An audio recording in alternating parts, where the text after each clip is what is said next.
Talvez se preparando, vai de 2 dias para cá de anos.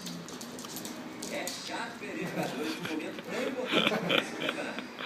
Mas, se serve de consolo, acontece com o Inter em azul, o Palmeiras do Barros, o Figueirense do Gabriel, com o Grêmio do Marcelo Moreno e principalmente Ele fica doido, velho. o Corinthians, que tem 3 jogadores nas eliminatórias: Guerreiro, Ramires e Matias. E não vai ter o Paulinho também, que está na seleção brasileira, né? Olha só, o Alex foi meia do Palmeiras, do Flamengo, seleção brasileira, e do Cruzeiro também, tá aí livre. Olha só a manifestação da torcida do Cruzeiro querendo ele, ó.